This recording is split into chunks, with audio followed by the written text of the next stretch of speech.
एक बार की बात है, एक छोटे से शहर में एक जवान लड़का रहता था। वह बहुत आलसी था और उसे काम को टालने की आदत थी। वो हमेशा अपने जरूरी काम में देरी करता था और टाल मटोल का शिकार होता था। परिणाम स्वरूप वह अपने दोस्तों और सहपाठियों की तुलना में पढ़ाई और जीवन के अन्य क्षेत्रों में पिछड़ रहा था। उनके परिवार और शिक्षकों ने उन्हें कई बार अपने समय को महत्व देने के लिए कहा, लेकिन उन्होंने उनकी सलाह नहीं सुनी।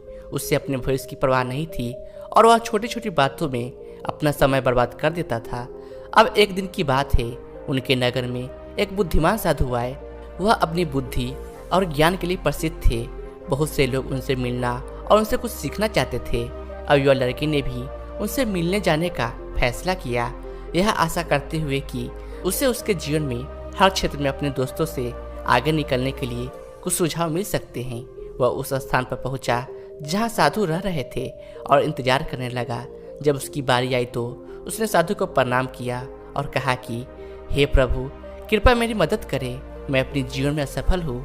मैं हर क्षेत्र में अपने दोस्तों और सहपाठियों से पिछड़ रहा हूँ। मैं उन सभी से आगे निकलकर सर्वश्रेष्ठ बनना चाहता हूँ। कृपया मुझे बताएं कि यह कैसे करना है। साधु ने उस छोटे से लड़के की ओर करुणा भरी दृष्टि से देखा और कहा, मेरे बच्चे, तुम कष्ट उठा रहे हो क्योंकि तुम अपने समय की कदर नहीं करते। तुम हर काम को टालते हो और अपने अनमोल समय बर्बाद करते हो जिन्हें तुम कभी वापस नहीं पा सकते। आओ मैं तुम्हें कहानी सुनाता हूँ जिससे तुम उस समय की कीमत समझ सकते हो।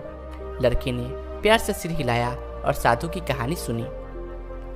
एक बार की बात है, एक राजा था जो बहुत उदार और दयालु था। वो अपनी प्रजा से बहुत प्यार करता था और हमेशा उनकी ज़रूरतों में मदद करता था। एक दिन उनकी मुलाकात अपने पुराने सहपाठी से हुई जो उनके साथ गुरुकुल में पढ़ता था। सहपाठी बहुत आलसी और गरीब था। उसके पास न नौकरी थी, न पैसा और न ही सम्मान था। वह हमेशा अपने भाग्य के बारे में शिकायत करता रहता था। वह अपनी समस्याओं के लिए दूसरों को दोषी मानता था। राजा ने उस सहपाठी को पहचान लिया और उस पर दया करके राजा ने उसके जीवन और उसकी परेशानियों के बारे में पूछा।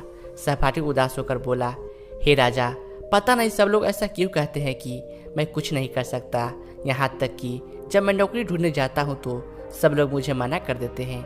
मेरे दुश्मनों ने भी सबको बता दिया है कि मैं कोई काम समय पर नहीं करता। मुझे समझ नहीं आ रहा है तो मैं क्या करूँ।